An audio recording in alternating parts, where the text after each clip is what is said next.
Thank you, Carlo, and good morning, good afternoon, everybody, wherever you are. I will share my screen with you. Just a second.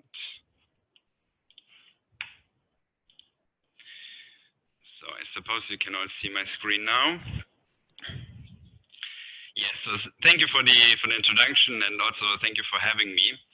I'm a member of the Young UN Network, and in the next 10 minutes, I would like to introduce you to Young UN and share our perspective on leadership with a very particular focus on the UN system, as our name Young UN already indicates to you. But before I start speaking, I would actually like to hear from you, and I would like to take advantage of the large number of young people in this webinar. So I would like to hear from you whether you feel you have a voice and an opportunity to shape decisions in your school or in your university or in your workplace, organization, wherever you are in the professional context.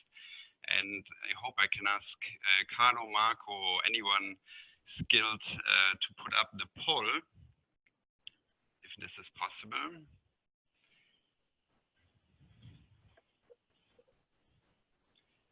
Does it work? Sorry, we couldn't launch the poll now. Can all the audience please enter it in the chat? Exactly. So so if you could just add a number in the chat box. So from 1 that if you strongly agree that you have a voice, or to 5 that you strongly disagree that you don't have a voice. This would be really great.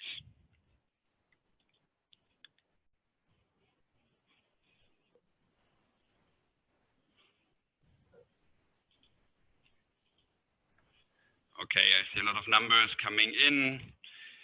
2, 2, 3, 3, 2, 2, some 4s, that's good. Okay, 1, 4, 3. So it's very mixed, as we can see already.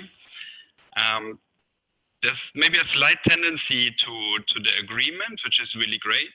I'm really happy to hear that. Okay, so thanks for sharing your input. I will tell you later why I was asking you this, because that's a question which was very relevant for Young UN. So what is Young UN? Young UN is a cross-UN global network, and we're working towards a shared vision of a United Nations system that fully embodies the principles it stands for. We've started in 2016, and since then the network grew and grew, and now we are about 1,600, 1,700 members across over 100 UN duty stations. What we are basically doing is 3 things. We are driving change through crowdsourcing ideas from across the UN system and beyond. We are piloting new ideas, and we're building movement by new mindsets and ways of working. And here you can see some recent examples of what we were doing. So we were putting together this study, Navigating to the Next UN, which was based on us reaching out to the network, crowdsourcing ideas, how they would like to see the United Nations in the future.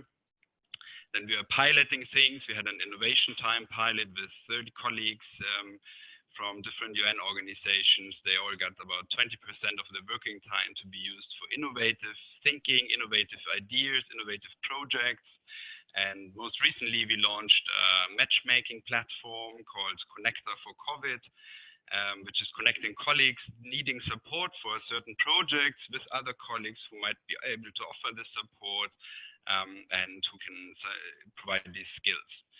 And on movement, I think the most striking one was last year when we sent an open letter on climate action to the Secretary General, which gathered about 2,000 signatures from UN system employees in just 3 days. This was quite remarkable. And yeah, one example of this crowdsourcing was also this global idea surveys we conducted in 2017. And one of the questions we asked our colleagues was, how would you describe the United Nations as it currently is?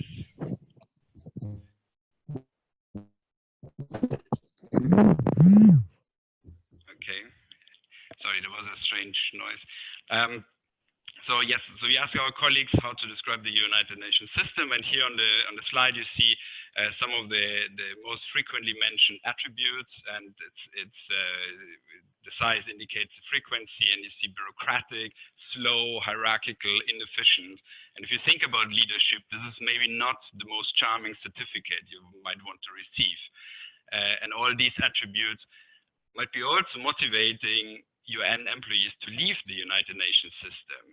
And this was quite a shocking finding, and we wanted to dig deeper.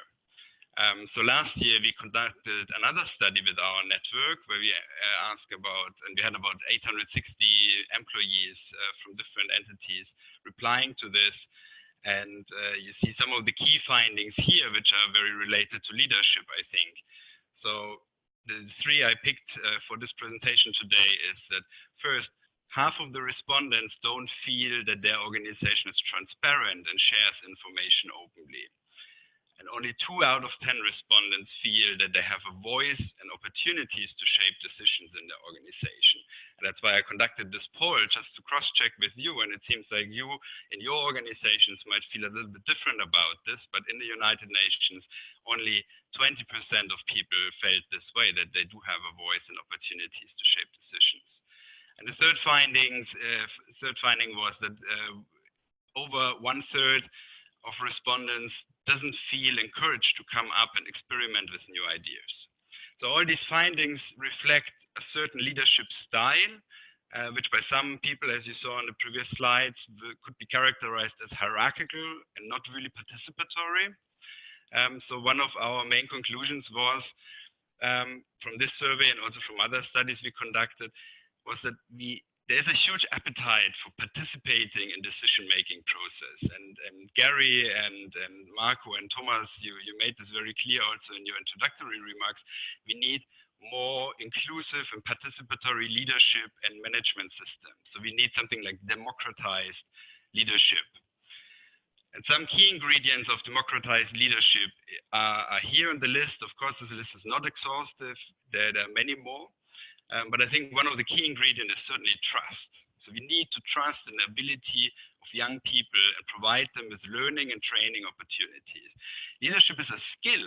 You know, many people say, "Oh, I'm a nature-born leader." I personally don't believe in this.